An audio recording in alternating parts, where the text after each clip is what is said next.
दर्शकबिन नमस्कार, स्वागत छ कार्यक्रम समाज र सन्दर्भ। आजको समाज र सन्दर्भमा हामी नेपाली कांग्रेस एमसीसी पारित गर्नको लागि दौडधुप रस्साकसीमा छ। तर सत्ता गठबन्धनभित्रैबाट साथ नपाएपछि आज नेकपा एमालेको साथ खोजिरहेको छ। तर कता कता सत्ता गठबन्धन नटुङ्नको लागि पनि नेकपा एकीकृत समाजवादी पार्टी त्यसैगरी माओवादी केन्द्र पनि लागिपरेका छन्। हामी भोट पनि हाल्दैनौँ, न विपक्षमा हाल्छौँ न पक्षमा हाल्छौँ, तर विरोध गरेर संसदबाट बाहिर निस्किन्छौँ र तपाईहरूलाई सहज वातावरण बनाउँछ भनेर भनिसक्नु भएको छ।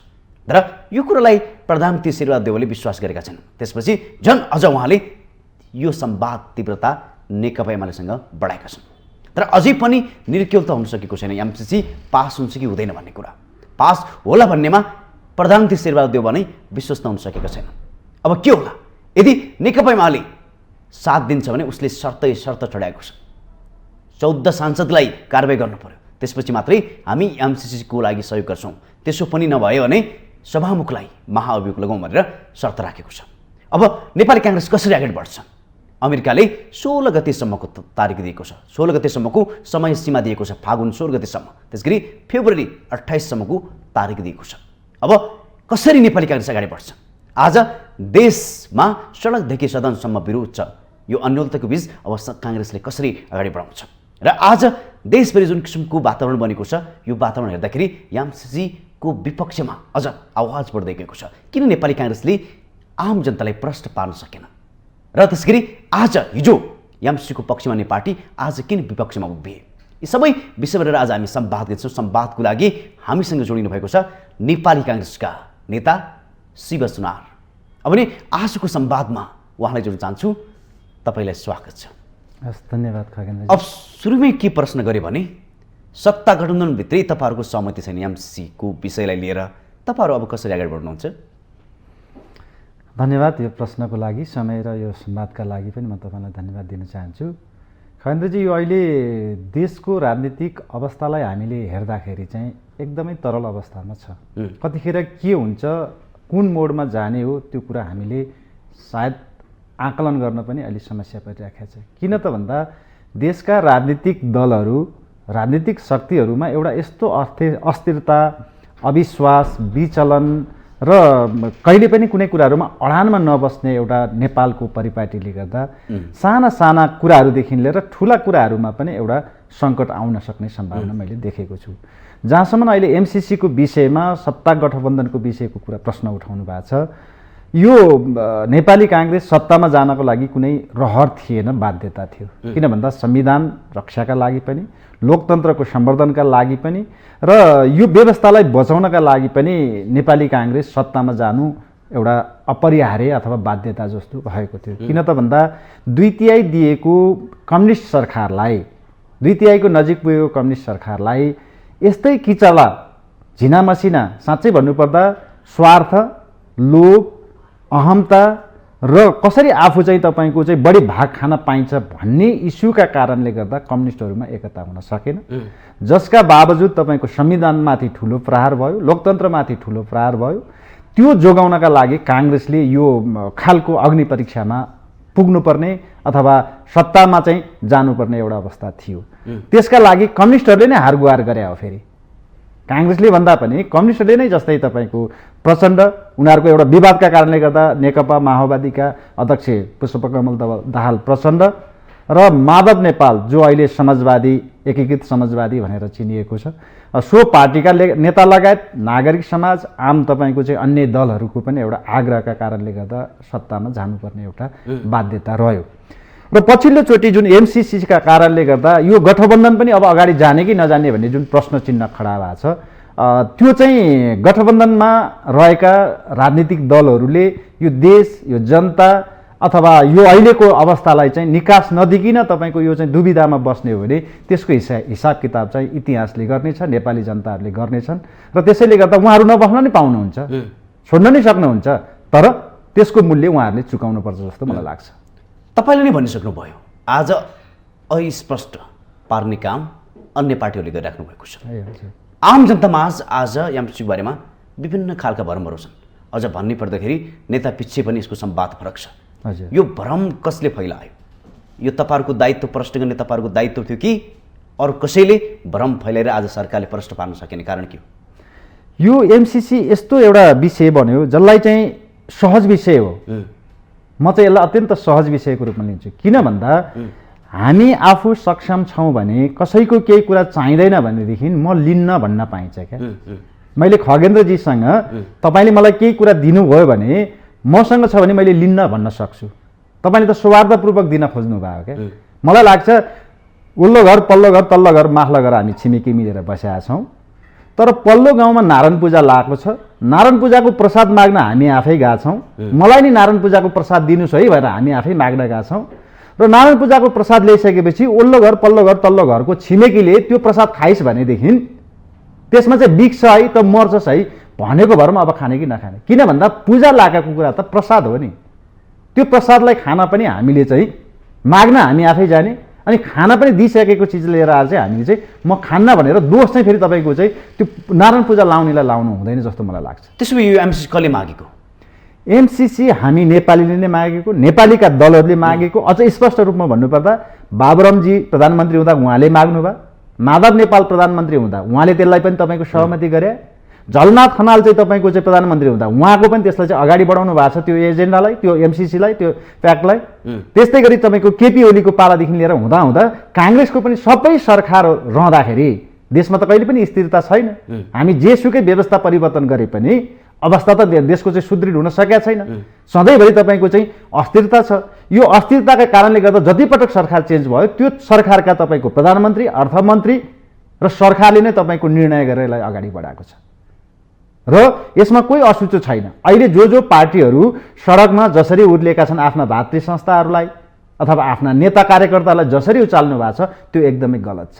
यदि यो इस्यु यो एमसिसी आफैमा तपाईँको चाहिँ राम्रो होइन, यो राष्ट्रघाती हो, देशका लागि हितमा छैन भन्ने चाहिँ कुनै राजनीतिक दललाई स्पष्ट रूपमा लागेको छ भनेदेखि उहाँहरूले आफ्ना एजेन्डामा आफ्ना नीति तथा कार्यक्रममा उहाँहरूले स्पष्ट राख्न सक्नु पर्थ्यो। तर सत्तामा हुँदा त्यो कुरो ठिक, सत्ताबाट बाहिर गएपछि त्यो बेठिक भन्ने एउटा चाहिँ दोहोरो चरित्रका कारण। अझ म त के भन्छु भने सत्तामा टिकिरहनका लागि पनि उहाँहरूलाई लोभ छ, कुर्सी गुम्छ कि हामी पाखा लाग्छौँ कि भन्ने पनि डर छ, पार्टी धरापमा पर्छ भन्ने डर छ र त्यो जनताहरूलाई चाहिँ तपाईँको चाहिँ एउटा गुमराहमा राख्नका लागि सडकमा फेरि तपाईँको चाहिँ आम कार्यकर्ताहरूलाई, भातृ सङ्घ संस्थाहरूलाई चाहिँ पठाएर जुन किसिमको एउटा चाहिँ छिमेकीहरूको अथवा हामीलाई सहयोग गर्ने तपाईँको चाहिँ अन्य दात्री निकायहरूलाई चाहिँ तपाईँको एउटा अविश्वासको वातावरण पार्ने नेपाललाई नै तपाईँको एउटा ठुलो दुर्भाग्यको विषय मलाई लाग्दछ। यो गर्नु अत्यन्त गलत हो। यदि यो गलत थियो भनेदेखि राजनीतिक दलहरूले, म त भन्छु नेपाली काङ्ग्रेस लगायत सबै दलहरूले जसरी राष्ट्रिय सहमतिका साथ गलत छ भने काङ्ग्रेसका आँखाले चाहिँ गलत देख्ने, के अरे सही देख्ने, अनि माओवादीका आँखाले चाहिँ गलत देख्ने काहीँ हुन्छ?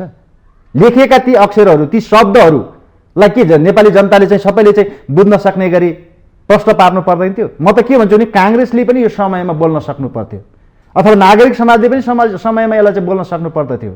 आम बुद्धिजीवीहरूले पनि, पत्रकारहरूले पनि तपाईँको समयमा चाहिँ तपाईँको बोल्न सक्नु पर्दथ्यो। किन त यो ढिलो भयो? रात बस्यो अग्राह पस्यो भन्छन्। त्यो कारणले गर्दा यहाँ चाहिँ विभिन्न खालका तपाईँको राजनीतिक तपाईँको चलखेल, षड्यन्त्र र एउटा तपाईँको चाहिँ कुत्सित मनसायका कारणले गर्दा यसलाई गिजोल्ने काम भएको छ। यो गिजोल्नु भनेको हामी नेपालीहरूको स्वाभिमानमाथि, नेपालीहरूको भविष्यमाथि, यो व्यवस्थामाथि, समृद्धिमाथि, नेपालीहरूको चाहिँ रोजगारी र एउटा चाहिँ सपना साकार गर्नका लागि पनि यो चाहिँ ठुलो एउटा चाहिँ दुर्दशा हो। यसले चाहिँ तपाईँको राम्रो सन्देश विश्वमा जाँदैन भन्ने मलाई लाग्दछ। आज कोही पार्टी एमसिसीको पक्षमा छ भने त्यो नेपाली काङ्ग्रेस हो, स्पष्ट भएको। नेपाली काङ्ग्रेस जसरी भए पनि पास गर्नुपर्छ, यो नेपालको हितमा छ भन्ने पार्टी भनेकै नेपाली काङ्ग्रेस मात्र देखिन्छ। आज नेकपा एमाले पनि स्पष्ट छैन, उसले शर्त पठाएको छ तपाईँहरूलाई, यसो गरेपछि यसो गर्छौँ, यसो गरेपछि यसो गर्छौँ भनेर शर्त पठाउनु भनेको उसको स्वार्थ जोडेको छ। त्यस गरी नेकपा माओवादी केन्द्र पनि स्पष्ट देखियो हेर्दाखेरि सत्तामा पनि छ, सडकमा पनि छ र अन्य पार्टीहरू, कैयौँ पार्टीहरू सडकमा छन्। लोकसभा पक्षमा देखिन्छ हेर्दाखेरि, जसपाभित्र पनि दुईवटा धार छ। अब यो अन्योलता कसरी सिर्जना भयो? त्यसो भए यो अन्योलता अरू कसैले गरा होइन, यो हाम्रो राजनीतिक दलहरूबाटै अन्योलता सिर्जना भयो। किन भन्दाखेरि हिजो केपी ओली सरकारमा रहँदाखेरि उहाँले सदनमा ल्याउने काम उहाँले गर्नुभयो होइन। अहिले त काङ्ग्रेसले त्यो उठेको अथवा त्यो आएको प्रस्तावलाई संसदमा प्रस्तुत मात्रै गर्न खोजेको छ र काङ्ग्रेसले के पनि भनेको छ भन्दाखेरिमा यो विषयमा अथवा यो प्रस्तावमाथि दफावार छलफल होस्। जसरी अहिले तपाईँको चाहिँ अफवाह फैलिएको छ, भ्रम फैलाइएको छ, एक प्रकारको चाहिँ जनताहरूलाई चाहिँ तपाईँको चाहिँ आन्दोलित गर्ने काम गरिएको छ, त्यो सत्य तथ्य के हो सदनमा छलफल। किन भन्दा जननिर्वाचित चाहिँ जनप्रतिनिधिहरू हुनुहुन्छ, जनताको प्रतिनिधित्व गर्ने सार्वभौम सत्ता सम्पन्न हाम्रो संसद छ नि त, त्यहाँभित्र बसेर त्यसका विषयमा स्वस्थ ढङ्गमा छलफल हुनु पर्थ्यो। त्यो नगरिकन अघि हजुरले भनेकै जसरी चाहिँ सत्तामा नि बस्ने सडकमा नि जाने, त्यो दोहोरो चरित्र काहीँ तपाईँको राजनीतिक दलको हुनुहुन्छ। हिजो काङ्ग्रेस तपाईँको विपक्षमा हुँदाखेरि एमसिसीका विषयमा मौन बस्यो होला, तर विरोध त गरेन नि। सडकमा कसैले चाहिँ तपाईँको चाहिँ भातृ तथा शुभेच्छुक संस्था आफ्ना कार्यकर्ताहरू कसैलाई त उचालेन नि त। किन भन्दा हिजो उसको पनि नैतिक जिम्मेवारी छ क्या, उसले पनि सरकारमा हुँदाखेरि त्यो एग्रिमेन्ट त्यो चाहिँ प्रस्तावलाई चाहिँ तपाईँको एग्रिमेन्ट गरेको छ नि त। त्यसो भएको हुनाले गर्दाखेरि दोहोरो भूमिका कसैले खेल्नु हुँदैन। किन भन्दा क्षणिक स्वार्थका लागि, भोलि भोटका लागि, भोलि आउने स्थानीय निर्वाचन अथवा तपाईँको प्रदेश र सङ्घका निर्वाचनमा चाहिँ मेरो पार्टीको चाहिँ अवस्था के हुन्छ भनेर भोटको राजनीति गर्ने हो भने त्यो राजनीतिक दल हुन सक्दैन, त्यो जनपक्ष हुन सक्दैन, त्यसले जनताको हित पनि गर्न सक्दैन, देश र जनतालाई सुख र समृद्धि पनि दिन सक्दैन। मलाई त्यो लाग्दछ। मलाई अर्को कुरा के भन्न चाहन्छु भने जुन जुन इस्युमा अहिले नागरिक समाजले उठाउनु भएको होला, बुद्धिजीवीहरूले उठाउनु भएको होला, अथवा आम जनताहरूलाई पनि पर्या हुन सक्छ कि मलाई लाग्छ एउटा असत्य कुरालाई 100 जना मान्छेले अथवा चाहिँ 2 जना 4 जना 5 जना 10 जना हुँदै गएर चाहिँ तपाईँको चाहिँ त्यो असत्य कुरालाई पनि यो हो र छ भने त्यो एउटा हुम फैलिन्छ। त्यसैले गर्दा त्यो असत्य पनि सत्य हुन सक्छ। त्यसैले यथार्थ के हो त हामीले संवाद पाउन सक्दैनौँ।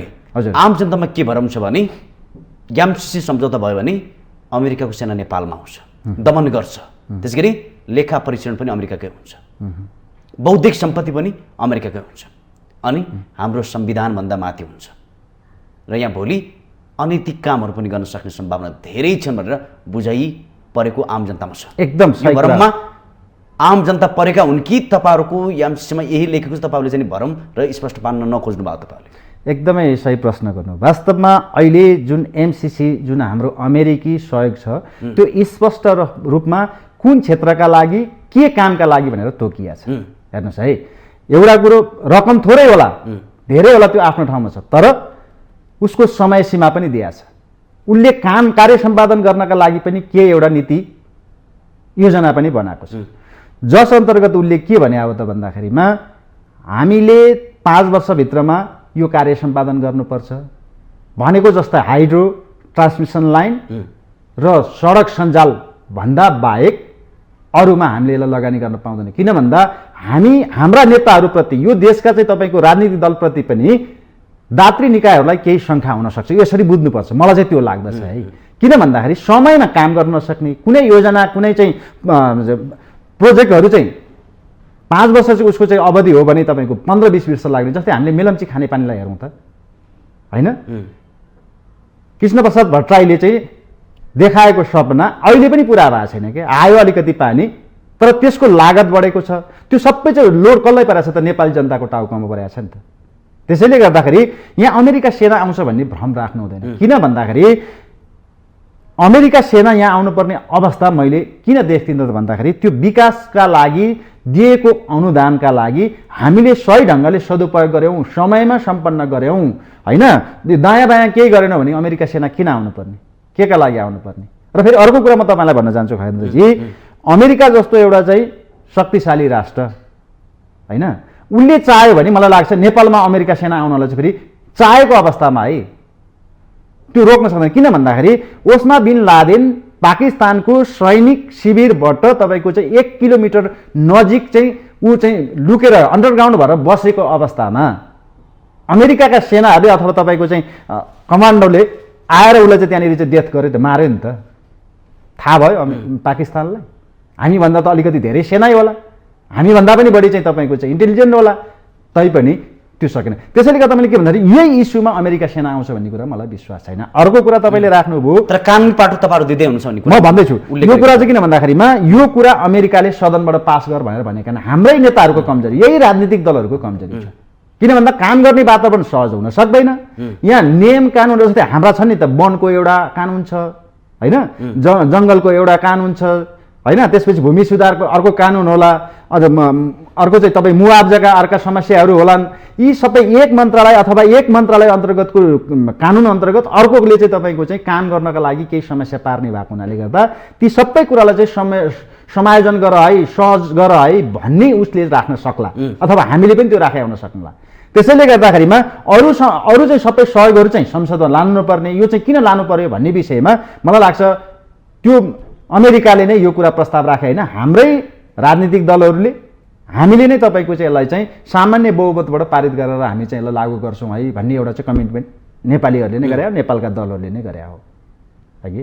अनि अर्को कुरा भन्नुभयो हजुरले चाहिँ यो जहाँसम्म लेखा परीक्षणका कुराहरू छन्, लेखा परीक्षणका लागि चाहिँ के छ भन्दाखेरिमा उसले सहयोग गरेको रकमका लागि लेखा परीक्षण गर्नको लागि नेपालले पाउँदैन भनेर त्यो एमसिसीको कुनै पनि दफामा लेखा छैन।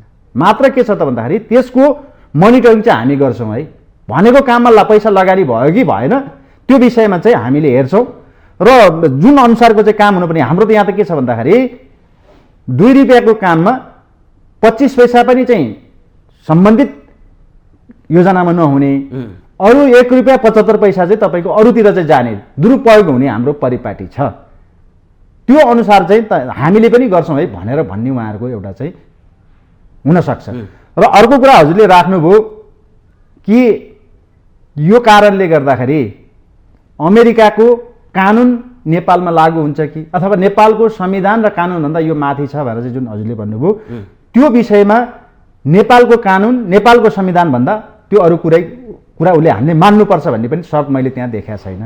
र अर्को कुरा सरले भन्नुभयो एउटा चाहिँ के कुरा राख्नु भएको थियो भने यसको चाहिँ बौद्धिक एउटा चाहिँ जुन सम्पत्ति छ अथवा यसको चाहिँ अथोरिटी छ त्यो चाहिँ उसले लिन चाहने भने। अर्को कुरा चाहिँ म चाहिँ यसमा चाहिँ के भन्न चाहन्छु भने जस्तै तपाईँले यो अहिले माउन्टेन टेलिभिजनमा कार्यक्रम चलाइराख्नु भएको छ, तपाईँको अनुभव, तपाईँको लगानी, तपाईँको इमान्दारिता, पसिना यहाँ बगेको छ नि, छैन भन्नुहोस् त। भनेपछि तपाईँले गर्नुभएको एउटा योगदानको चाहिँ माउन्टेन टेलिभिजनले केही न केही त तपाईँको उसले पनि त ओनरसिप लिन्छ नि त, लिन नपाउनु। जस्तै माउन्टेन टेलिभिजन तपाईँको प्रस्तुतिलाई देखेर माउन्टेन टेलिभिजनका चाहिँ सञ्चालकहरूले खगेन्द्रजी चाहिँ ट्यालेन्ट मान्छे भएर काहीँ भन्न पाउने कि नपाउने, इमान्दार चाहिँ सञ्चारकर्मी भन्न पाउने कि नपाउने। त्यसैले गर्दा यो चाहिँ तपाईँको के हो त भन्दाखेरि जुनसुकै पनि एउटा गर्ने निकायहरूले चाहिँ मैले यो काम गरेको छु है भनेर आफ्नो चाहिँ तपाईँको दिन पाउँछ।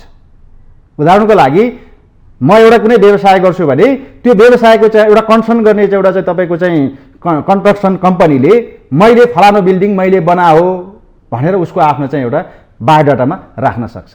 त्यसैले गर्दा त्यो राख्न पाइँदैन भन्ने कुरा चाहिँ त्यो गलत हो। हामीले त्यसरी बुझिराखेका छौँ कि भनेको मतलब नेपालको सबै कुरा चाहिँ एउटा उठाएर लान्छ भन्ने होइन कि नेपालमा मैले एमसिसी अन्तर्गतको यो चाहिँ प्रोजेक्टहरू चाहिँ मैले सफलतापूर्वक सम्पन्न गरेँ, नभए नेपाललाई तिमीले हेर्न सक्छौ, नभए मङ्गोलियालाई हेर्न सक्छौ, नभए अरू देशहरूलाई चाहिँ हेर्न सक्छौ भनेर भन्न पाउने लगानीकर्ताहरू अथवा दात्री निकायहरूको चाहिँ अधिकार हो जस्तो मलाई लाग्दछ।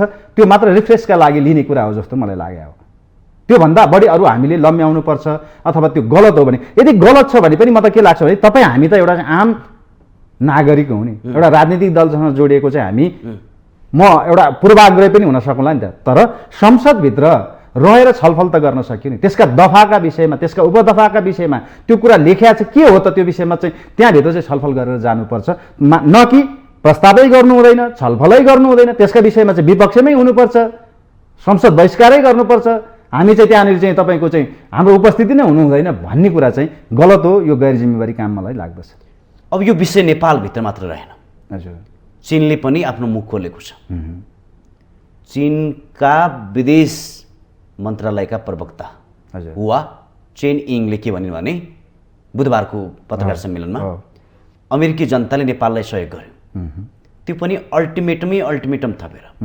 कस्तो खालको उपहार हो यो, कस्तो खालको अनुदान हो, हामी चकित छौँ, हामी आश्चर्य छौँ भनेर चाहिँ नि आफ्नो मुख खोलेको छ। अब यो विषय चाहिँ नेपालको मात्र रहेन, चाइनाले पनि यसलाई अर्थपूर्ण रूपमा हेरेको छ।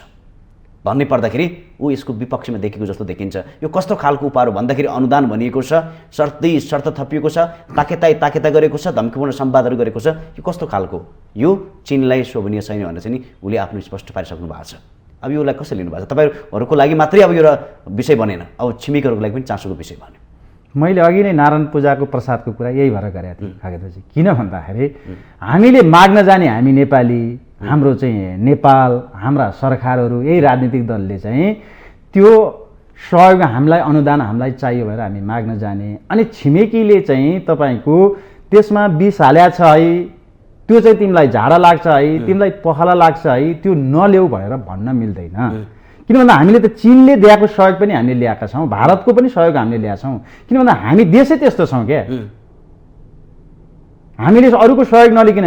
तपाईँ भन्नुहोस् त यो देशको चाहिँ तपाईँको चाहिँ लगभग आधी बजेट, जस्तै अहिले 16-17 खरबको बजेट हुन्छ, त्यसमा हाम्रो चाहिँ टोटल देशको चाहिँ इन्कम सोर्स के हो त भन्दाखेरि आधी पनि छैन क्या हामीसँग, 8.5 खर्ब पनि छैन। हामीले अरू जति त तपाईँको कि त आन्तरिक रूपमा ऋण लिनु पर्यो, कि वैदेशिक ऋण लिनु पर्यो, कि अनुदानै लिनु पर्यो, त्योभन्दा त अरू हामीसँग स्रोत छैन। कि त हामी सम्पन्नशाली हुनु पर्यो क्या, सबै कुरा हामीलाई पुगेको छ, तपाईँको चाहिँदैन भन्न सक्नु पर्यो।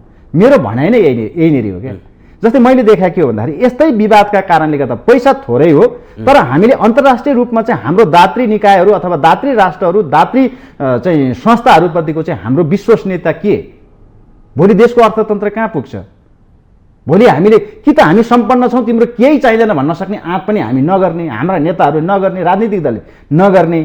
तर अब अहिले युरोपियन युनियन, अमेरिकी एड लगायत तपाईँको चाहिँ तेस्रो मुलुकका जति पनि दात्री निकायहरू छन्, उहाँहरूले तपाईँको यदि एमसिसीमा हामीले उहाँहरूलाई चिड्याउने हो भने अथवा अपमानजनकबाट उहाँहरूलाई चाहिँ तपाईँको चाहिँ हामीले केही पनि जवाफ नदिने, उहाँहरूले भन्न खोजेको के भन्दाखेरि तिमीलाई चाहिन्छ भने यो समयभित्र लिऊ, 16 चाहिँ गतेसम्म तिमीले चाहिँ उयो गर, चाहिँदैन भने तिम्रो चाहिँ फिर्ता देऊ न,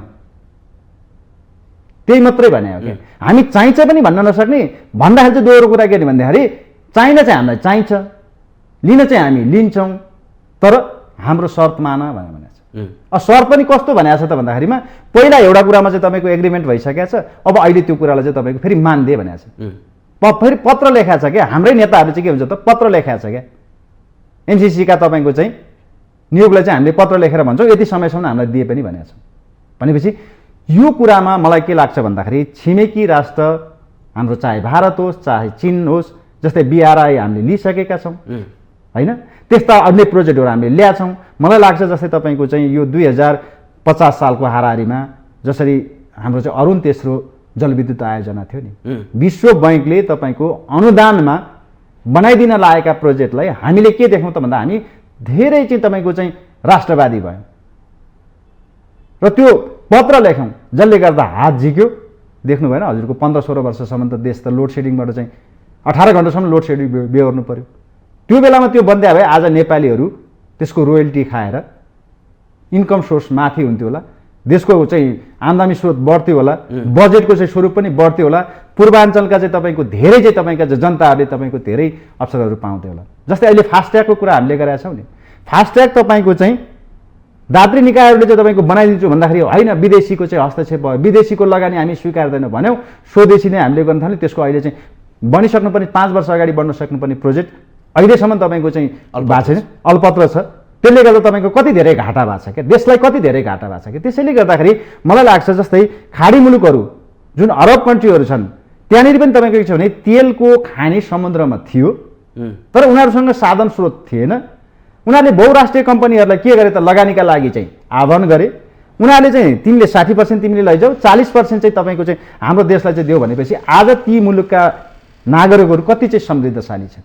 उनीहरू तपाईँको चाहिँ त्यहाँ बेरोजगार भत्ता लिन्छन्, रोजगारीको लागि। जस्तै हामी अहिले अरबको खाडी मुलुकमा चाहिँ त्यहाँ 45 देखि 50 डिग्रीमा चाहिँ गएर हाम्रा 30 लाख जनशक्ति युवाहरू चाहिँ तपाईँको त्यहाँ गएर पसिना बगाउन बाध्य छन्। किन भन्दा हामीले यस्ता गतिविधिका कारणले यो साना साना कमजोरीले गर्दाखेरि हामी माथि उठ्न सक्दैनौँ र देश चाहिँ सधैँभरि पछाडि पर्ने, हाम्रा जनशक्तिहरू बाहिर चाहिँ पलायन हुनुपर्ने, हामी चाहिँ तपाईँको चाहिँ जहिले पनि रेमिटेन्समा मात्रै भर पर्नुपर्ने अवस्था नआओस्। त्यसैले हामीसँग रहेको जलस्रोत, हामीसँग रहेको चाहिँ प्राकृतिक सम्पदा, हामीसँग रहेको चाहिँ तपाईँको अन्य स्रोत साधनलाई चाहिँ तपाईँको हामी खुलस्त ढङ्गबाट समयमा यसलाई चाहिँ तपाईँको चाहिँ सही डिसिजन गर्न सक्ने हो भने यसैबाट हामी चाहिँ समृद्धि हुन्थ्यो राजनीतिक तपाईँको चाहिँ गर्नका लागि, राजनीतिकबाट तपाईँको चाहिँ आफ्नो स्वार्थ पुरा गर्नका लागि मात्रै यसरी यी महत्त्वपूर्ण योजनाहरू, महत्त्वपूर्ण चाहिँ तपाईँका विकासका योजनाहरूलाई चाहिँ अड्काउनु हुँदैन भन्ने मलाई लाग्दछ।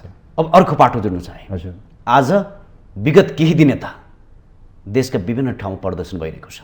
हजुर, काठमाडौँको दृश्य हेर्ने हो निकै नै तनावपूर्ण अवस्था देख्न सकिन्छ। हजुर, तपाईँहरू संसद खोल्छु भन्ने बित्तिकै काठमाडौँमा आगो बलिरहेको छ, सडकहरू तातिरहेका छन्, विभिन्न पार्टीहरू आन्दोलनमा होमिरहेका छन्, त्यसैमाथि सत्ता गठबन्धनभित्रकै भातृ सङ्गठनहरू पनि अहिले लागि परिरहेका छन्।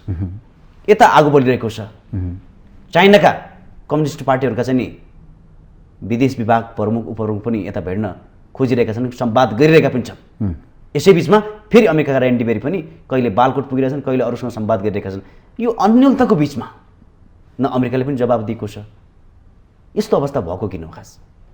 यो चाहिँ के हो भने यो हाम्रो, मैले अघि नै पनि भने, हाम्रो राजनीतिक दलहरूको चाहिँ एउटा यो अदूरदर्शीपन हो, उहाँहरूको कमजोरी हो। किन भन्दा नि आफू सत्तामा हुने, आफू संसदमा हुने, त्यहाँभित्र डिसिजन गर्नका लागि आफैले तपाईँको चाहिँ त्यो एजेन्डालाई लैजाने, तर आफ्ना कार्यकर्ताहरूलाई चाहिँ त उहाँहरूले सम्बोधन गर्नुभयो भने पख है हामी त्यो विषयमा संसदमै चाहिँ लड्छौँ भनेर भन्न सक्ने आँट नभएको पनि काहीँ राजनीतिक दल हुन्छ भने त्यहीँ भित्रबाट चाहिँ पास फेल गराए हुँदैन खगेन्द्रजी।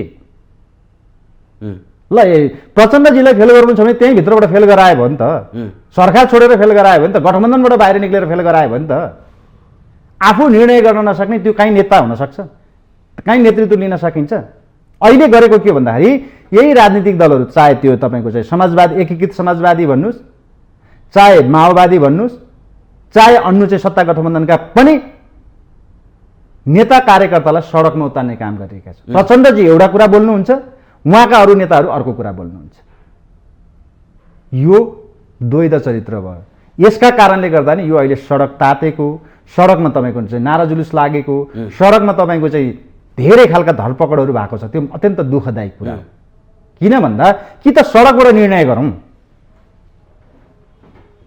त्यसलाई मानौँ संसद बन्द गरिदिउँ, होइन भने सदनबाट गर्ने हो भने त सदनमा त्यो कुरा इस्युलाई त्यहाँ आउन दिनु पर्यो, क्या त्यसलाई टेबल गर्नु पर्यो। त्यो कुनै कुत्सित मनसाय राख्नु भएन, त्यहाँभित्र किन जालझेल षड्यन्त्र गर्नु भएन। प्रष्ट रूपमा गरौँ त, जनताले त हेर्छन् नि त। प्रचण्डलाई चाहिएको छैन भनेदेखि माधव नेपाललाई चाहिएको छैन, झलनाथ खनाललाई चाहिएको छैन, भीम रावललाई चाहिएको छैन भने काङ्ग्रेसलाई मात्रै किन चाहिन्छ? काङ्ग्रेसको मात्रै ठेक्का हो यो देश, पेवा त होइन। त्यसैले गर्दा उहाँहरू जनताका अगाडि पनि तपाईँको अथवा अरू दातृ निकायका अगाडि पनि तपाईँको चाहिँ यो इस्युलाई अथवा यो चाहिँ सहयोगलाई, अनुदानलाई रिजेक्ट गर्न, आँट गर्न नसक्ने, अनि यता यता चाहिँ तपाईँको चाहिँ के भन्दाखेरि फेरि घुर्क्याउनको लागि पनि आफ्ना कार्यकर्ताहरूलाई सडकमा जाऊ भनेर भन्ने, यो द्वैध चरित्रका कारणले गर्दा देश सङ्कटमा परेको। र अनि अर्को कुरा भन्नुभयो, छिमेकीहरूले जुन खालको चलखेल गरेका छन्, हामी कमजोर भयौँ भने, हामी मिलेनौँ भने, हाम्रो बिचमा मनमुटाव छ भने हामीले नै खेल्न दियौँ भने उहाँहरूले खेल्नुहुन्छ। त्यो स्वाभाविक हो, चाहना छ उहाँहरूको। किन अहिले विश्व तपाईँको ध्रुवीकरण भइराखेको छ होइन। एकातिर उदाउँदो चाइना जो कम्युनिजमको चाहिँ होइन अगुवाई गर्दै होइन, त्यसको प्रतिनिधित्व गर्दै शक्तिशाली हुँदै गइराखेको छ, एकातिर अमेरिका छ होइन। अहिले देखियो सोभियत रुस र रसिया र तपाईँको युक्रेनको पनि घटना छ होइन। भनेपछि यसरी के हुन्छ त भन्दाखेरि यस्ता कुराहरूले हामीले नै तपाईँको अरूलाई चाहिँ जिस्कायौँ भने, अरूलाई नै तपाईँको चाहिँ रुष्ट बनायौँ भनेदेखि त्यो अवस्था आउन सक्छ। त्यसैले बुद्धिमत्ता ढङ्गबाट, एउटा कुटनीतिक ढङ्गबाट होइन, एउटा डिप्लोमेसी ढङ्गबाट एउटा हामीले चाहिँ सफल एउटा चाहिँ परराष्ट्र नीति बनाएर यो कुरालाई चाहिँ हामीले समयमा सम्बोधन गर्न सक्नु थियो। अब जति ढिलो भयो यसले अर्को रूप लिन्छ। मलाई त डर लागेर आउँछ, लिइसक्यो हेर्दाखेरि हो, अझै डर लागेर जान्छ, यदि अझ भयावह हुन्छ। किन भन्दाखेरि हामीले बोल्नुपर्ने बौद्धिक थिङ्क ट्याङ्क जो सडकमा तपाईँले देख्नुभयो होला, विद्यार्थीहरू पनि निस्के हो त, कलिला युवाहरू हो, जो उहाँहरूलाई परेको छ खगेन्द्रजी। उहाँहरूलाई के परेको छ त भन्दाखेरि मैले अघि नै भने नि, एउटा सत्य कुरालाई पनि असत्य बनाउनको लागि यो त झुट रहेछ भनेर तपाईँले, मैले, अर्कोले त्यहाँ 10 जना 15 जना मान्छेले भन्दै गयो भने त्यो सत्य पनि असत्य हुने। त्यसो भए आज सत्य भनेको काङ्ग्रेस मात्रै हो होइन, मैले भन्न खोजेको चाहिँ। त्यसैले गर्दा असत्य कुरालाई पनि तपाईँको सत्य हो भनेर चाहिँ 100 जनाले भन्न थाल्यो भने हो कि रहेछ भन्ने भान हुँदछ। त्यसैले गर्दा सत्य हो कि झुट हो, राम्रो हो कि नराम्रो हो भनेर चाहिँ निर्णय गर्ने के त्यो सडक हो कि सदन हो, मेरो प्रश्न यति मात्रै।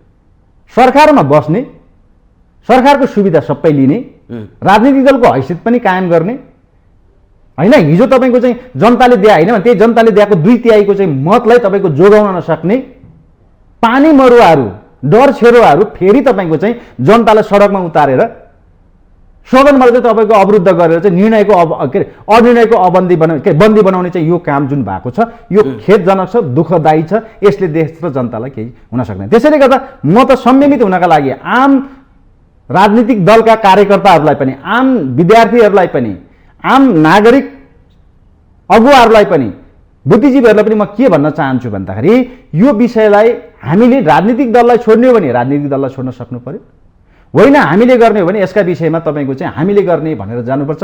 यसरी सधैँभरि अस्थिरता अथवा चाहिँ तपाईँको चाहिँ यो तोडफोड, आगजनी, धरना, जुलुस, नारा गरेर हुनेवाला केही छैन। यसो गर्नु देशको लागि अशोभनीय हो। यसैले हाम्रा चाहिँ कोही सहयोगीहरूलाई हामीले चिड्याउँदैछौँ। यो चाहिँ हाम्रो व्यवस्थाका लागि पनि, हामी नेपालीका लागि पनि दुर्भाग्य हो भन्ने मलाई लाग्दछ। अब यो अन्योलताको बिचबाट तपाईँहरूले काहीँ पनि साथ पाउनु भएको छैन, न सत्ता गठबन्धनभित्र साथ पाउनुभयो, न प्रमुख प्रतिपक्षी दलले पनि तपाईँहरूलाई साथ दिने जस्तो देखिएको छैन। यदि तपाईँहरूले शर्त पुरा गरिदिनु भएन भने अब कसरी तपाईँहरू एमसिसी अगाडि बढाउनुहुन्छ? होइन, यो चाहिँ कस्तो छ भने काङ्ग्रेसले, मैले अघि नै भने खगेन्द्रजी, काङ्ग्रेसले मात्र यसलाई चाहिँ ठेक्का लिएको मलाई लाग्दैन। किन भन्दा काङ्ग्रेस चाहिँ एउटा लोकतान्त्रिक पार्टी हो। तर आम जनतामा के भरम पर्यो भने हतारोमा छ काङ्ग्रेस। होइन, यसलाई चाहिँ यो किन भन्दाखेरि हतारो चाहिँ कसरी भन्दाखेरि यो गर्ने कि नगर्ने भन्ने विषयको डिसिजन गरिदिनका लागि काङ्ग्रेसले इनिसिएसन ल्यायो, हतारो गर्यो। यसरी बुझौँ हामीले। मैले के मात्रै भन्न खोजेको भन्दाखेरिमा अहिले जसरी तपाईँको चाहिँ एमसिसीका विषयमा काङ्ग्रेसले चाहिँ सबै यसको चाहिँ अगुवाई यसले गरेको छ, यसलाई नै हतारो परेछ भन्ने कुरा चाहिँ हामी त्यतातिर लाग्नु। मैले के भन्न खोजेँ भन्दाखेरि लोकतन्त्रका लागि रक्षा गर्ने हरेक परिवर्तनको चाहिँ सम्भाग नेपाली काङ्ग्रेस हो। सङ्कटमा जहिले पनि काङ्ग्रेसले चाहिँ अगुवाई गरेको छ। देखियो नि हामीले 64 सालमा चाहिँ बहुमत दिएको अथवा ठुलो दल बनाएको कम्युनिस्टहरूले त सरकार बनाउन सकेनन्, के अरे संविधान बनाउन सकेनन्, होइन? फेरि दोस्रो संविधान सभा हुनु पर्यो, होइन? 10 वर्षसम्म जनयुद्धका नाममा चाहिँ जुन जुन गतिविधि गरेका थियो त्यसलाई शान्ति वातावरण ल्याउनु अरू कसैले सकेनन्, काङ्ग्रेसले ल्याउनु पर्यो। पञ्चायत तपाईँको चाहिँ एकदलीय पञ्चायती व्यवस्थालाई फाल्न अरूले सकेनन्, काङ्ग्रेसले नै अगुवाई गर्नु पर्यो। राणा शासन फाल्न सकेन। त्यसैले गर्दा देश पनि अहिले चाहिँ यो एउटा सङ्कटको घडीमा छ, सङ्क्रमणकालको अवस्थामा छ। काङ्ग्रेसले यसको अगुवाई गरे हो। लिने हो भने तिमी पनि आऊ, बस, के कुराहरू चाहिँ ठिक छ बेठिक छ त्यो कुरा चाहिँ हामी चाहिँ बहस छलफल गरौँ, संवाद गरौँ, पास फेल के गर्ने हो तिम्रो पनि चाहिँ भूमिका होस्। नलिने भने तिमी सत्ताबाट बाहिर जाऊ, सरकारबाट बाहिर जाऊ, सडकमा जाऊ, त्यति मात्रै खोज्या हो काङ्ग्रेस। त्यसैले गर्दा अब तपाईँहरूसँग टाइम छैन, भोलि र पर्सि मात्रै तपाईँहरूको समय सीमा छ। हो, अब कतिखेर तपाईँहरू छलफल गर्नु? टाइम छैन। त्यसैले गर्दाखेरि अहिले हाम्रा प्रधानमन्त्रीले, पार्टी सभापति, सधैँ पार्टी सभापति शेरबहादुर देउपाले त्यसका लागि भरमर्दुक प्रयास गर्नुभएको छ। केपी ओलीसँग नि भेट्नु भएको छ। भेट्दाखेरि उहाँहरूलाई शङ्का हुन्छ क्या, प्रचण्ड र हाम्रो चाहिँ माधव नेपाललाई उहाँहरूलाई शङ्का हुन्छ। उहाँहरू फेरि डराउनुहुन्छ, तर्सिनुहुन्छ र भन्नुहुन्छ यो सत्ता गठबन्धनलाई अझ टिकाउनुपर्छ। उहाँलाई लोभ पनि छ। त्यसैले गर्दा मलाई के लाग्छ भने चिचीको पनि लोभ, पापाको पनि लोभ हुन सक्दैन। उहाँहरूले तपाईँको चाहिँ सत्ता गठबन्धनमा त टिक्ने हो भने त्यही किसिमले सदनमा प्रस्तुत हुनु पर्यो। यदि होइन उहाँहरूलाई चाहिँ त्यो चाहिँ यो राष्ट्रघाती हो, गलत हो भने उहाँहरूले चाहिँ छोडिदिनु पर्यो। त के फरक पर्छ त? सत्ताबाट बाहिरिनु पर्यो। त्यसो भए अबको सहकारी भनेको प्रमुख प्रतिपक्षी दल नेकपा एमाले हो, गर्नै पर्छ, यो बाध्यता हो। सधैँ प्रधानमन्त्री शेरबहादुर देउपाज्यूलाई यो बाध्यता हो। किन भन्दा कसै न कसैको त सहयोग लिनु पर्यो। त्यसो भए तपाईँहरू चाहिँ नेकपा एकीकृत समाजवादीका 14 सांसदहरूलाई कारबाही गर्न सक्नुहुन्छ? हामीले कारबाही गर्नै परेन नि, काङ्ग्रेसले कारबाही गर्ने होइन। यसको नियमले, यसको विधानले काम गर्ने हो, होइन? जस्तै अस्ति देखियो नि त हामीले महाभियोगका कुराहरू पनि भए। भित्र अँध्यारो कोठामा बसेर आफ्ना स्वार्थपूर्तिका लागि, आफ्नो पक्षमा निर्णय गर्नको लागि, सबै कुरा गर्नको लागि हस्ताक्षर गर्ने, सहमति गर्ने, अनि त्यसपछि अरूलाई चाहिँ अस्थिलो बनाउनका लागि चाहिँ हामी त छैनौँ है भनेर जुन खालको खेल खेलिया छ नि अहिले दुईटा दलबाट, विशेष गरी एकीकृत माओवादी र समाजवादीबाट, होइन? त्यो चाहिँ तपाईँको के हो त भन्दाखेरिमा एक ढोकापूर्ण चाहिँ त्यो एउटा चाहिँ खेल हो। त्यसले उहाँहरूलाई फाइदा पुग्दैन। त्यसैले गर्दाखेरि अब देशलाई त निकास दिनुपर्छ, काङ्ग्रेसले नै दिने हो, मैले अघि नै भनिसकेँ। त्यसैले कोसँग मिल्दाखेरि तपाईँको चाहिँ निकास पाउँछ देशले, काङ्ग्रेसले त्यसको लागि पहल गर्छ। त्यहाँ पनि त तपाईँले त्यति सहज त छैन। या त सभामुखलाई महाअभियोग लाउनु पर्यो, त्यो कसरी लाउनु तपाईँहरूले? त्यो शर्त उहाँले तिर्छाउनु भएको छ। त्यो मैले के कुरा गर्नु छु नि, हरेक असहजताका पछाडि धेरै किसिमका चाहिँ समस्याहरू हुन्छन्। उम्, त्यो समस्यालाई झेल्दै आएको काङ्ग्रेस हो। उम्, सबै चाहिँ समस्याको समाधान गरेर आउने काङ्ग्रेस हो। उम्, त्यसैले गर्दा यी महाभियोग ती पार्टीहरू भनौँ न समाजवादी पार्टी रहने कि नरहने होइन लगायत तपाईँका चाहिँ अरूहरू पनि होला नि त इस्युहरू त होइन, ती सबै कुराहरूलाई चाहिँ फेस गर्न काङ्ग्रेस सक्षम छ। कोसँग मिलेर कसरी गर्दाखेरिमा चाहिँ यसलाई सल्टाउन सक्छ त्यसका लागि उसले होमवर्क गरिराखेको छ। त्यसो भए आजको सबै ठुलो विषय भनेको एमसिसी हो। हजुर, आजको राजनीतिको सबसे राम्रो विषय र ठुलो विषय भनेको एमसिसी पास हुनुपर्छ भन्ने हो तपाईँहरू? होइन, अरू पनि छ, धेरै विषयहरू छन्। सदन नचल्नका कारणले गर्दा धेरै तपाईँको चाहिँ बनाउनु पर्ने विधेयकहरू, पास गर्नुपर्ने विधेयकहरू तपाईँको चाहिँ जस्तै हो नि, अहिले देशमा अर्थतन्त्र यति सङ्कटमा आएको छ। तपाईँले भनिसक्नुभयो सभामुखलाई महाअभियोग लाउन सक्छौँ तर एमसिसी पास हुनु होइन। घटनाक्रम विकास हुँदै जाँदाखेरिमा के हुन्छ त्यो भन्न सकेन क्या, दुर्घटना हुन सक्छ नि त। मैले यसरी भनेको छु क्या, जसले सदनभित्रैबाट सहकार्य गरेर समस्याको समाधान त्यहीँ नखोज्ने हो भने त त्यसपछि विकास हुने घटनाक्रमले त जे पनि हुन सक्यो नि त होइन। हिजो ज्ञानेन्द्र पनि तपाईँको चाहिँ समयमा संवाद गर्दै अथवा चाहिँ तपाईँको चाहिँ कु नगरे भए सायद राज संस्था रहन्थ्यो होला कि। उनको त मनोकांक्षा आकांक्षा तपाईँहरूले खेल खेल्न खोज्नु भएको के हो? खेल अगाडि तपाईँहरूले चाहिँ नि प्रधान न्यायाधीशलाई महाअभियोग लाउनु भयो, हजुर, त्यसले पनि तपाईँहरूलाई चाहिँ सोल्युसन दिनु भएन। अझै तपाईँहरू सभामुखलाई पनि सिद्ध्याउने प्लानमा हुनुहुन्छ। यो खास खेल्न के होइन? होइन, खेल यस्तो भयो क्या, कस्तो हुन्छ भने फुटबल सुधार्ने खेल हो कि देश खत्तम पार्ने? त्यही त मैले भनेको छु, फुटबलको चाहिँ हामी म्याचमा जाँदाखेरि हाम्रो अन्तिम लक्ष्य के हुन्छ त भन्दाखेरि गोल हान्ने हो होइन। अर्को प्रतिस्पर्धी भन्दा आफूले बढी गोल हान्ने हो होइन। गोल हान्नको लागि पनि त दायाँ बायाँ हानेर त हुँदैन होला नि त। गोल पोस्टमै लगेर बल छिराउन सक्यो भनेको गोलको गणना हुन्छ त। भनेपछि मैले यो भन्न खोजेको चाहिँ के भन्दाखेरि अहिलेको चाहिँ तपाईँको चाहिँ राष्ट्रिय इस्यु एउटा एमसिसी पनि हो, राष्ट्रिय इस्यु तपाईँको संसद चल्नु पनि हो, राष्ट्रिय इस्यु यो सरकारलाई अगाडि बढाउनु पनि हो, राष्ट्रिय तपाईँको चाहिँ तत्कालीन इस्यु भनेको चाहिँ स्थानीय निर्वाचन पनि हो, अब 1 वर्षपछि आउने चाहिँ तपाईँको चाहिँ प्रदेश र संसदको पनि हो। भनेपछि यदि यही कुरामा हामी अड्केर बस्ने हो भने, कुनै विधेयक पास गर्न नदिने हो भने, कुनै योजनाहरू अगाडि बढ्न नदिने हो भने, कुनै तपाईँको चाहिँ गतिविधिलाई अगाडि बढ्न नदिने हो भने त के हो त? त्यहाँभित्र त खेलाडी चेन्ज गर्नुपर्छ होला होइन। 11 जनाले खेल्ने ठाउँमा अर्को खेलाडी फेर्न पाइँदैन भन्ने त हुँदैन नि त। एक्स्ट्रा खेलाडी त हुन्छ होला नि त ब्याक सपोर्टको लागि, हो त्यही खेलाडी फेर्न खोजेको छ। तर तपाईँहरूको खेल आम जनताले पनि त मन पराइदिनु पऱ्यो नि त।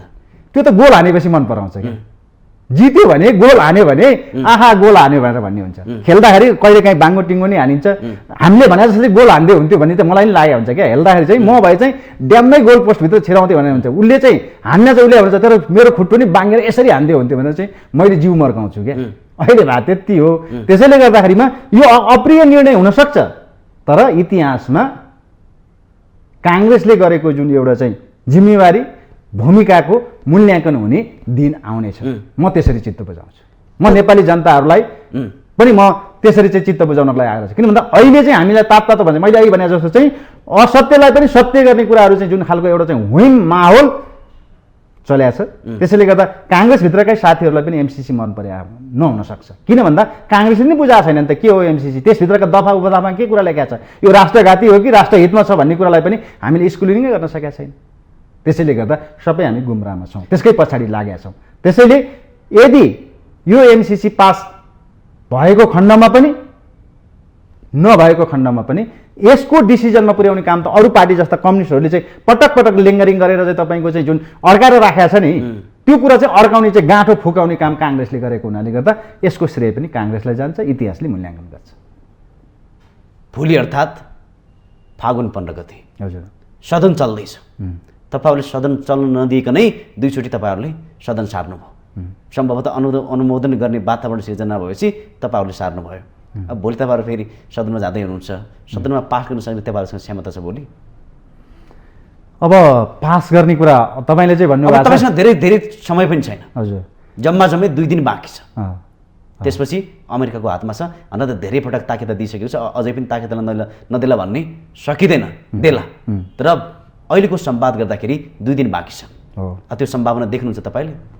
मैले चाहिँ के सम्भावना देख्छु भन्दाखेरि अन्तिम समयमा नेपालको चाहिँ अवस्था मैले कतिपय राष्ट्रिय इस्युहरूमा चाहिँ अन्तिम समयमा आएर सहमति हुने एउटा चाहिँ मैले अवस्था देखेँ। त्यो संविधान घोषणा गर्दाखेरिमा पनि होइन चाहिँ तपाईँ 2072 सालमा संविधान घोषणा गर्दाखेरिमा पनि राजनीतिक दलहरूको चाहिँ एउटा चाहिँ अन्तिममा आएर एउटा सहमति बनाएको थियो होइन। त्यस्तै गरी तपाईँको चाहिँ एउटा हाम्रो लिपुलेक लिम्बुया धुराको विषयमा पनि एउटा राष्ट्रिय सहमति बनाएको थियो। यो विषयलाई पनि एउटा राष्ट्रिय सहमति चाहिँ बन्छ होला भन्ने मैले आशा चाहिँ गर्न सक्छु। तर अहिले सडक र तपाईँको चाहिँ नेताहरूको द्वैध चरित्र हेर्दाखेरि त्यो चाहिँ त्यतातिर चाहिँ गइरहेको छैन कि भन्ने मलाई पनि शङ्का र डर चाहिँ छ। तर त्यो कुराको मलाई चाहिँ के लाग्छ भन्दाखेरिमा यो एमसिसीका विषयमा 2 दिनभित्रमा डिसिजन हुन नसके पनि तर संसदमा प्रस्तुत भएको छ। यसलाई दफा रूपमा चाहिँ छलफलका लागि चाहिँ काङ्ग्रेसले अगाडि बढाउँछ, त्यो बढाउनका लागि चाहिँ प्रयास गरेको छ। त्यो हुँदाखेरि मित्र राष्ट्र अमेरिका जसले हामीलाई चाहिँ फन्डिङ गरिराख्नु भएको छ उहाँहरूले पनि समय थप्न सक्नुहुन्छ। मलाई लाग्छ दफावार रूपमा छलफल हुँदाखेरिको अवस्थामा उहाँहरूले 16 गते नै त्यो अन्तिम डेडलाइन हो भनेर उहाँहरूले पनि भनिराखेको अवस्था छैन। मात्र के भन्दाखेरि यसलाई चाहिँ अवरुद्ध गराइयो, जुन सिस्टमबाट अगाडि जानुपर्ने थियो त्यो सिस्टमलाई चाहिँ अवरुद्ध गराएको हुनाले गर्दा उहाँहरूको ध्यान आकर्षण हो, त्यो अब्जेक्सन हो भने मैले बुझेको छु। यो चाहिँ मलाई जहाँसम्म लाग्छ राजनीतिक दलहरूले अन्तिममा गएर एउटा चाहिँ बुद्धिमत्ता ढङ्गबाट यसको डिसिजन गर्नुहुन्छ होला, पक्षमा भए पनि विपक्षमा पनि यसको डिसिजनमा पुग्छ होला भन्ने मलाई लाग्छ। त्यसो भए अझै राजनीतिक अन्योलता थप्ने क्रममा चाहिँ काङ्ग्रेस लागिपरेको छ। काङ्ग्रेसले राजनीतिक अन्योलता थपेको होइन, काङ्ग्रेसले त यो अन्योलतालाई अन्त्य गर्नको लागि लागेको छ। खैरजी देशभरि प्रदर्शन भइरहेको छ, यसलाई खासै मतलब सरकारले गरेको जस्तो देखिँदैन। सरकारले भनिरहेको छ यो प्रतिशोधको ज्वाला हो, यहाँ नेपाली जनता आएकै छैन, तर लाखौँ लाख जनताहरू सडकमा उत्रिसके। आज विद्यालयका विद्यार्थीहरू पनि पोसाकमै एमसिसीको विपक्षमा उभिरहेका छन्। अझ भन्नै पर्दाखेरि अहिलेका प्रधानमन्त्रीलाई पनि गाली गरिरहेका छन्। हेर्दाखेरि अब यहाँसम्मको वातावरण बनिसक्यो, अझै पनि योभन्दा जटिल समस्या र अन्योलता आउन सक्ने आकलन गरिएको छ हेर्दाखेरि। अनि तपाईँहरू चाहिँ दिन प्रतिदिन थप्दै जान्छ। मैले यही कुरा नै अघिदेखि नै दोहोऱ्याइराखेको छु। मैले भने चाहिँ के भन्दाखेरि यसरी आउनु हाम्रो लागि दुर्भाग्य हो, यो राजनीतिक दलको असक्षमता हो होइन, सरकारको असक्षमता हो होइन। किन भन्दा हामी जहिले नै अनिर्णयको बन्दी हुने रहेछौँ। देश सञ्चालन गर्नका लागि, देशलाई अगाडि बढाउनका लागि, हाँक्नका लागि जसलाई जिम्मा नेपाली जनताले दिया हो त्यो जिम्मेवारी वहन नगर्न सक्नको परिणाम चाहिँ अहिलेको यो चाहिँ एउटा चाहिँ रुष्टता हो, मैले यसरी बुझ्दछु। किन भन्दा नि मैले अघि नैदेखि निवेदन गर्न खोजेको कुरा के हो त भन्दाखेरि एउटा प्रक्रियाबाट गएको बाटोलाई हामीले अवरुद्ध गर्नका लागि सडकबाट आन्दोलनबाट आवश्यक छैन जस्तो मलाई लाग्दछ। किन त भन्दाखेरि उहाँहरूले गर्न सक्ने कुराहरूलाई चाहिँ गर्नुपर्छ भनेर दबाब दिनुपर्छ क्या। प्रचण्डलाई पनि त्यहीँभित्र बसेर तपाईँले चाहिँ त्यसका विषयमा डिफेन्स गर्नुहोस्, माधव नेपाललाई पनि त्यहीँभित्र तपाईँले चाहिँ त्यसलाई चाहिँ पारित नगर्नका लागि तपाईँले चाहिँ त्यहाँभित्र चाहिँ भूमिका खेल्नुहोस् भनेर भन्ने हो। अहितमा छ भने, लागेको छ भने, मलाई त के लागेको छ भन्दाखेरि हामीले त्यो दस्तावेजका बारेमा कहाँ के कुरा लेखेको छ, के कुरा चाहिँ आएको छ, त्यो कुरालाई हामीले लहलहीमै लागेर चाहिँ यसो रच अरे अमेरिका सेना आउँछ अरे, हाम्रो कानुनभन्दा माथि त्यो माथि हुन्छ अरे होइन, उसको चाहिँ लेखा परीक्षण उल्लेख गर्छ अरे होइन, उसैको चाहिँ तपाईँको सबै स्वामित्व उसैको हुन्छ अरे भनेर हामीले भनेको भरमा मात्रै हामी चाहिँ बसेका छौँ। यदि त्यहाँभित्र हो भने श्रद्धेय नेताहरू त्यहाँ सदनभित्र बसेर चाहिँ यो कुरा के हो भनेर भन्न सक्दैनन्। त्यसो भए अन्तिममा हजुर अहिलेको आवश्यकता हजुर के हो? ठ्याक्कै यो तनावपूर्ण वातावरणको राजनीतिक उथलपुथलको निकास के हो? त्यसो भए यसका लागि चाहिँ कसैले पनि दोहोरो भूमिका चरित्र निर्वाह नगरिकन, सत्ताको चाहिँ तपाईँको चाहिँ लोभ नगरिकन एउटा निष्पक्ष ढङ्गबाट निष्ठाका साथ यसका विषयमा गहन छलफल र बहस सदनभित्रै हुनुपर्दछ, विधि र प्रक्रियाभित्रै हुनुपर्दछ। किन त भन्दा हामीले गल्ती गरिसकेका छौँ क्या, हाम्रा राजनीतिक दलहरूले पार्टीहरूले गल्ती गरिसकेका छन्। त्यो गल्तीका कारणले गर्दा विदेशीहरू र छिमेकीहरूले खेल्ने क्रीडाभूमि हामी बनाउन गइरहेका छौँ र त्यो कुरालाई रोक्नका लागि चाहिँ नेताहरूमा त्यो सद्बुद्धि आओस् र सम्बन्धित ठाउँबाट अथवा चाहिँ सम्बन्धित निकायबाट यसको चाहिँ निर्कुल हुनुपर्दछ। काङ्ग्रेसले त्यसको भूमिका खेलिराखेको छ। तपाईँलाई एउटा सुखद समाचार आउन सक्दछ, 1-2 दिनभित्रमै आउँछ। म आम नेपाली जनताहरूलाई, यो अत्यन्त लोकप्रिय मिडिया हेरिरहनुभएका आम दर्शकहरूलाई पनि के निवेदन गर्न चाहन्छु भने निकास दिने काम काङ्ग्रेसले गर्छ, निष्कर्षमा पुर्याउँछ। भोलि इतिहासमा यसलाई चाहिँ तपाईँको मूल्याङ्कन हुनेछ। पक्कै पनि तपाईँले भने जस्तै सबै पार्टीहरूले स्पष्ट हुनुपर्ने आवश्यकता छ। अझ भन्नै पर्दाखेरि सबै एउटै ठाउँमा बसेर गहन छलफल र अध्ययन गरेर यो विषयलाई निर्केलमा पुर्याउनु पर्ने आजको आवश्यकता छ भन्दै यो संवादको लागि यसको लागि धेरै धेरै धन्यवाद दिँदै बिदा हुन चाहन्छु। नमस्कार। हस्, धन्यवाद। यहाँलाई पनि। दर्शकबिन, नेपालको राजनीति यामसिसीले निकै नै गिजुलिसकेको छ। अब देशको वातावरण हेर्ने हो भने झन् कठिन अवस्थामा पुगेको छ, कठिन मोडमा पुगेको छ। अझै के हुने हो यो आकलन गर्न सकिने अवस्था छैन। त्यसकारण नेताहरूले यो अन्योलपूर्ण वातावरणलाई सहजतामा पुर्याउनुको लागि अब एउटै टेबलमा बसेर संवाद बहस गर्नुपर्ने आजको आवश्यकता छ भन्दै आजको कार्यक्रमबाट म कार्यक्रम सञ्चालक खगेन्द्र विष्ट बिदा हुन चाहन्छु। नमस्कार।